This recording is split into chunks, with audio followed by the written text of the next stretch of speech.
Welcome into 5 Wide Fantasy, presented by OwnersBox. Today's video, must-draft wide receivers. Ryan back. I did get a sneak peek at his list. He has a guy that I hate, so I'm looking forward to discussing that. But if you guys are new, be sure to subscribe to the channel, like the video if you enjoyed.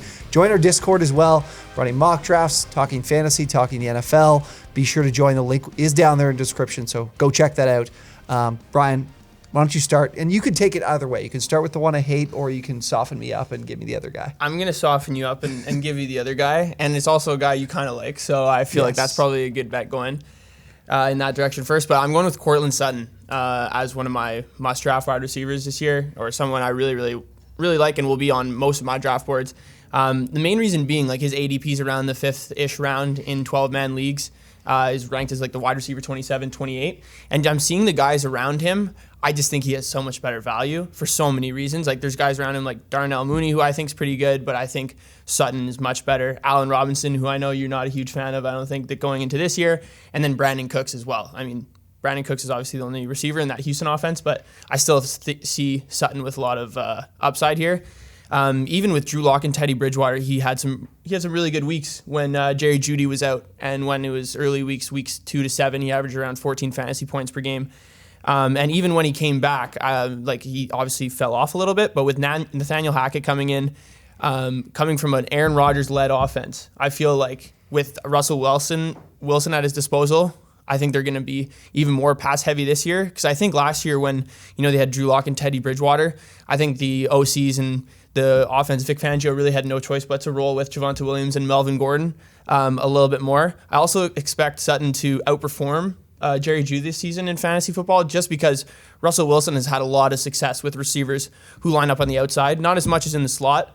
You see like guys like Tyler Lockett and DK Metcalf, they're pretty much exclusively on the outside when he was in Seattle. And then the last thing being Sutton is a great deep ball threat, and we know Russell Wilson can put that ball in there. He had the 6th best passer rating of throws of 20-plus air yards or more last season. So I expect Cortland Sutton, for one, to be able to exploit those matchups a lot with corners, especially in that AFC West, whose defenses and corners aren't great, I would say, going against Chargers, Chiefs, and Raiders. And then Cortland Sutton only had 2 touchdowns last year. I think that number is going to completely change. Russell Wilson threw a ton of touchdowns to DK Metcalf and Tyler Lockett, so Sutton's a guy I'm watching for this year. Ease up on J.C. Jackson, would you? He's pretty fucking good. I'm not saying exclusively the Chargers. I'm saying that whole division as a group. But yeah, J.C. Jackson amongst others aren't the best. I think Sutton, there's no chance that he's the wide receiver. What did you say, 28, 26? Yeah, like by the time we get closer to the season, I think it's going to be down, because Jerry Jeudy is a guy that's going in front of him right now. But even then, I think they're both listed as like him being outside of being a wide receiver 2. He's at a wide receiver 3, and I think Judy's barely wide receiver 2. It'd be silly to not be taking these guys, or at least one of them to crack, to me, inside the top 15, and that's where I have Sutton. We talked about him when me and Cole did the wide receiver rankings. Like, I have him as a top 12 guy this year. I love Sutton because he's got all the size, or the athletic ability and physicality and the profile of DK Metcalf. And even with Drew Lock, he found ways, like you said, to be successful down the field. And Russell Wilson loves to throw it deep. And now he actually has an offensive line to help him do that. So somehow it could be even more of the deep ball, because Lockett and Metcalf are both like top, I can't remember exactly, maybe top 15. I think they were top 7 in deep targets last season, even with Russ missing time. Like, there's so much value in having Russell Wilson as your quarterback for a guy like him that's a target deep downfield. I love Cortland Sutton, man. I love him. Cole, you got 2. Yeah, so my first one, who you talked about going around the same spot as Cortland Sutton, Darnell Mooney. I like Sutton better too, but I also like Mooney at his value a lot too. So in 2021, he had a breakout season with 140 targets in the Bears offense, which Fields was missing time. They were going through quarterbacks. There was a lot of quarterback issues there. He surpassed Allen Robinson, who's now on the Rams, and he was the wide receiver 1, and he's coming into next season as the wide receiver 1 by far. Their next best receiver is probably Brian Pringle, Bayless Jones. Pringle. Who is the other they brought on? Well, Komet, and obviously. Cole Komet, tight end, but still. I don't even know who else really there'd be competing. They drafted some guy. Velus Jones, yeah, but 24-year-old. I'm forgetting who it is. There's a third one, but I can't remember. Yeah, Again, not a lot of competition, like you said.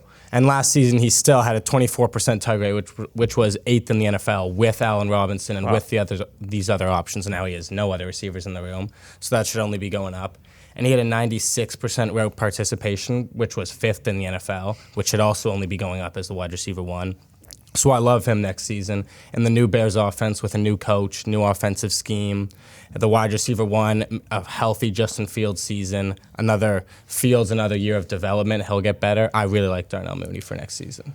Yeah, I totally agree with you. I think out of, we talked about it with Matt Nagy out of the picture, like it's going to be so interesting to see how these players are impacted on the offensive side, and the fact that Fields and Mooney have been able to kind of build this chemistry over the last year.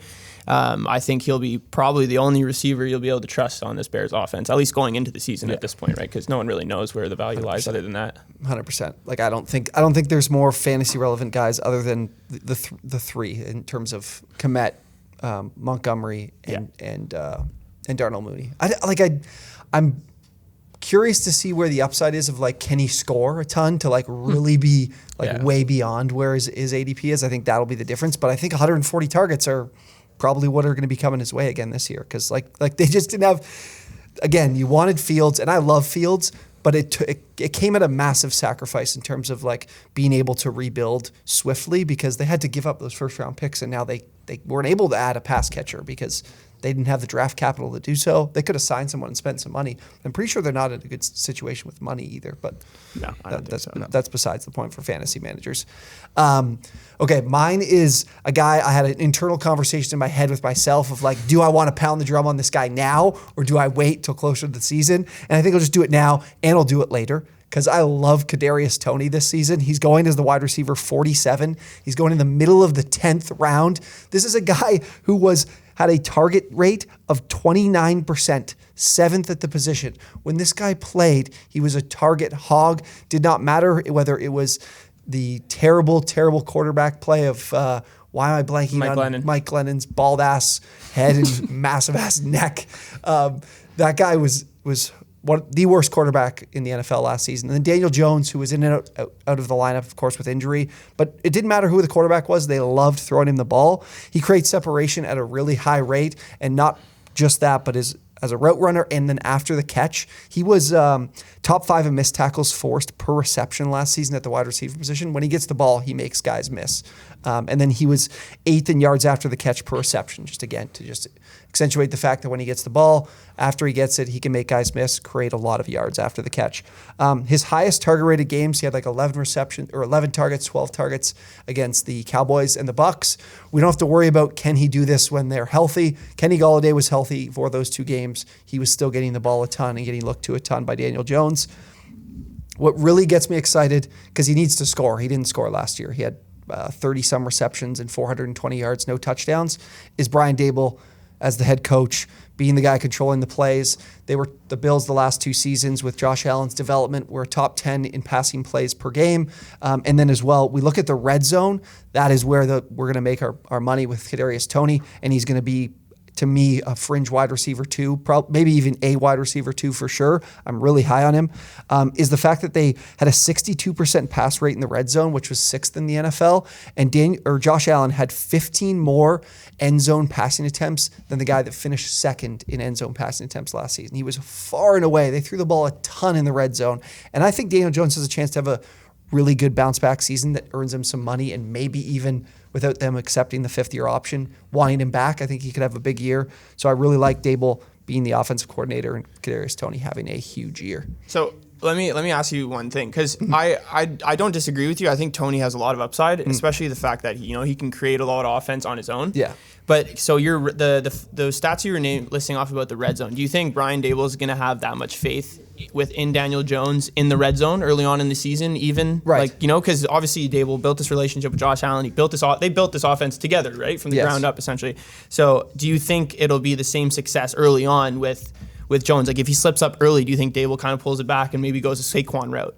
Right. So I think that it's last season, teams stacked the box at like a ridiculous rate against the Giants. They couldn't run the ball very well. Saquon had a really bad year, yards per carry wise.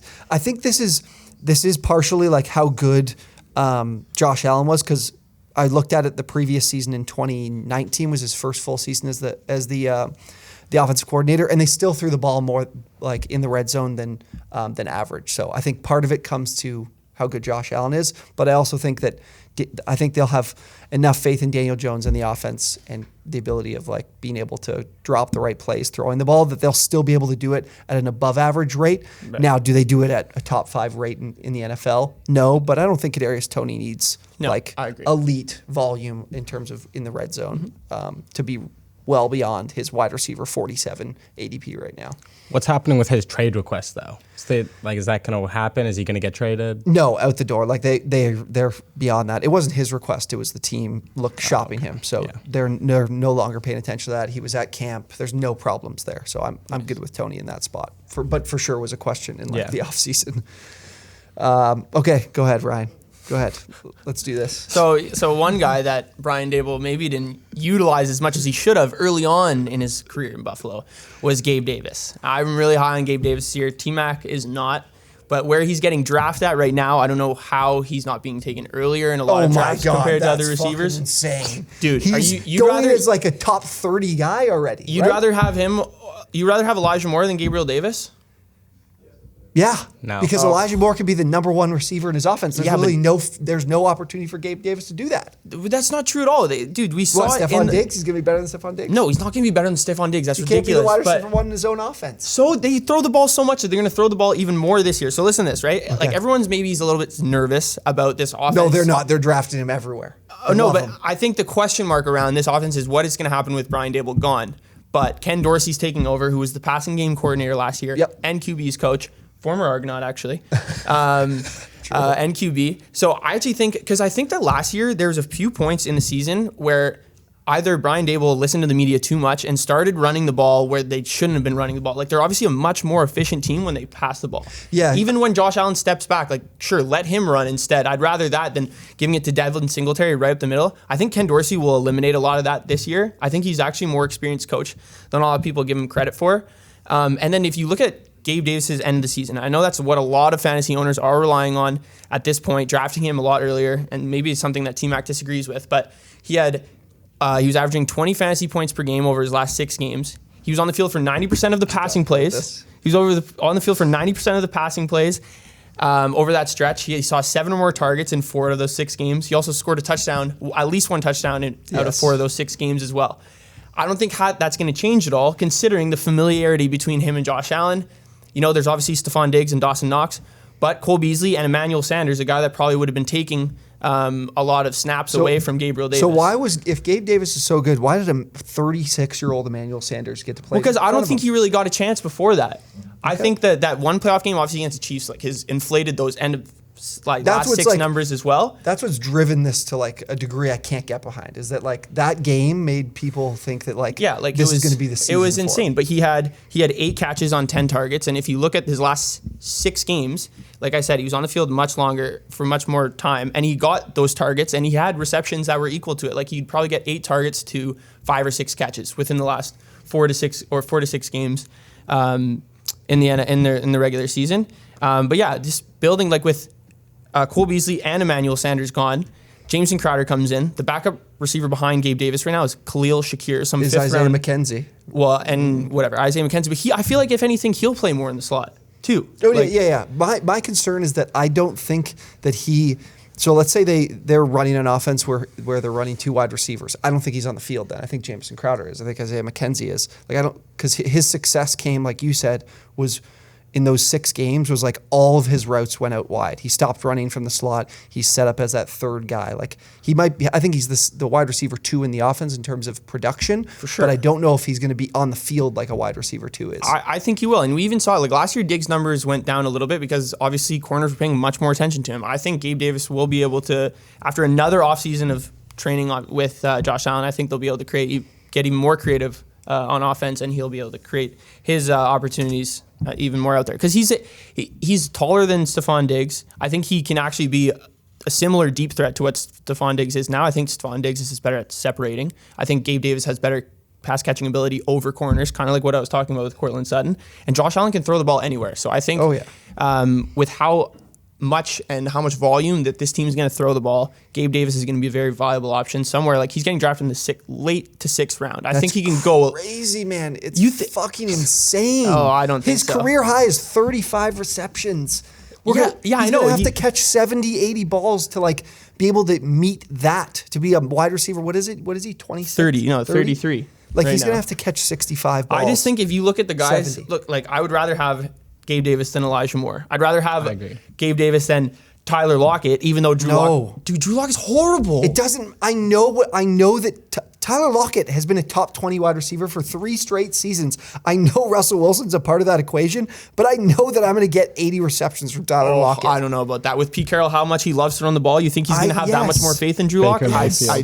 Even with Baker Mayfield, he might not even be that much better of an option. This is too buy high for me. I get it. Like, I think it's an easy thing to project that Gabe Davis can have a big year because they're a really valuable offense. I get it, but I just think I think there's better options because he's boosted so far up in ADP. It's crazy. I don't think he's far enough on ADP boards. Like, I think with the receivers that people are taking ahead of him, I think it's crazy that someone would trust even in a Jets offense. Then Elijah Moore is maybe someone that a lot of people are having faith in. I don't believe. I think Garrett Wilson's going to be way better than Elijah Moore this year, if anything. So I also think Corey Davis has a better ceiling than fucking Elijah Moore. I hate Elijah Moore.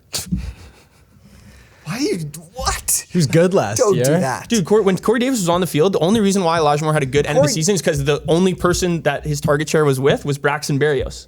I would rather throw the ball to Elijah Moore than Braxton Berrios for sure. Corey Davis is dead. Fantasy irrelevant. Okay. We did do not draft wide receivers, and I talked about Gabe Davis, so I don't want to keep. I like our banter here, but people can watch that video to kind of find out what I really think about him. But again, I'm not gonna lose my mind about it. I'm losing my mind about it. It is crazy, but I don't want to go too far. So let's keep going.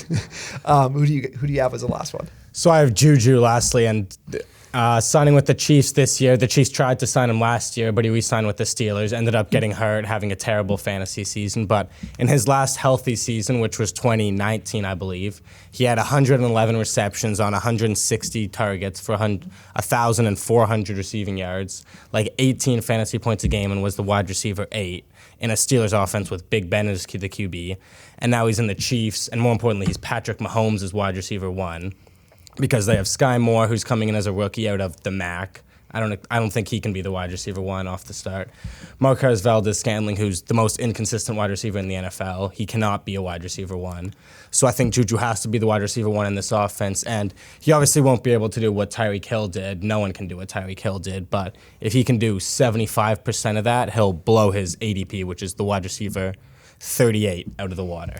Yeah, I completely agree. As long as he doesn't get too caught up making TikToks with Jackson Mahomes, I think he'll be money this year. I'm taking him in a lot of drafts, and I actually think JuJu's fast. He's really good after the catch as well. He can almost be more valuable to Patrick Mahomes and Tyreek Hill if he's using the offense. It's a properly. wild thing to say.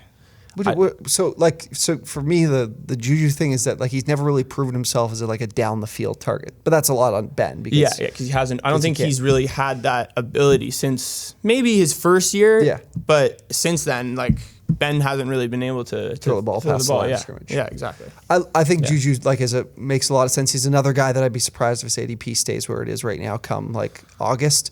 There's really not there's no reason to not, if you're in a few fantasy leagues, to have at least one piece of this guy because again it's to me still the best offense in the NFL with the best quarterback in the NFL.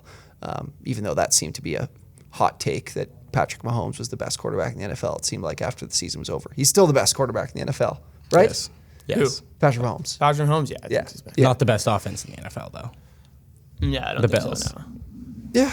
I get with the downgrade of I think from Patrick Mahomes JuJu is the best quarterback. Yeah. Tyreek to JuJu. I think he's an obvious target for me for sure. I'll definitely make sure I have a share of him, and honestly, try to have a share of everybody in this Chiefs offense, even Sky Moore. Just to be honest, their ADPs, Sky Moore and Valdez-Scantling are good too. Yeah, absolutely. You have to just kind of take a flyer on those guys to see which one is going to emerge as. Because I think I think it's pretty safe to say JuJu will. Like, why would MVS be the receiver chance. one over JuJu, right? No, so I think he's always just been a deep threat. Yeah, run a straight line, like they used to say about DK. All he could do is run a straight line. That's what Valdez-Scantling does, is run a straight line.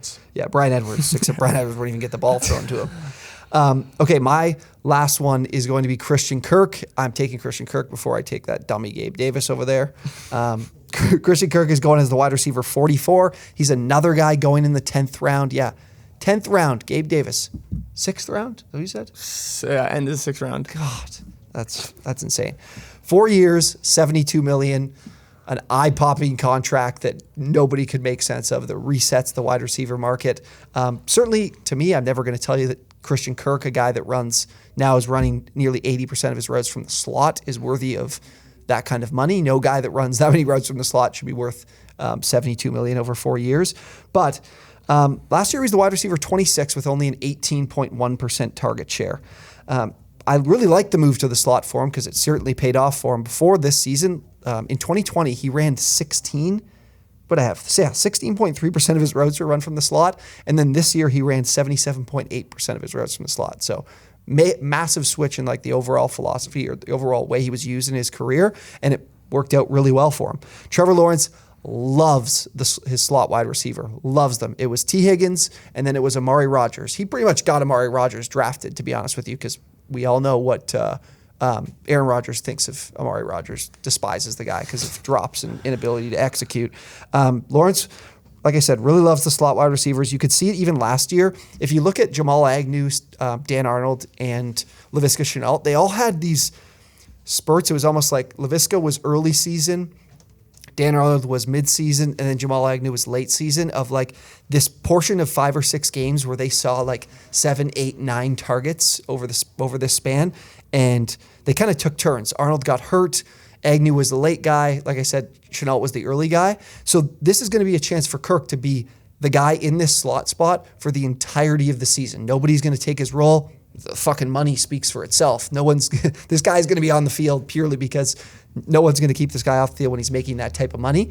So I really like Kirk in a consistent role in the offense. And then he's not just a volume slot play, because he did have the ability to get open downfield and get production down on the deep parts of the field, 23 deep targets, which was 5th, and then 9.5 yards per target, which was 14th. So he can be a volume play, but he could also make big plays downfield.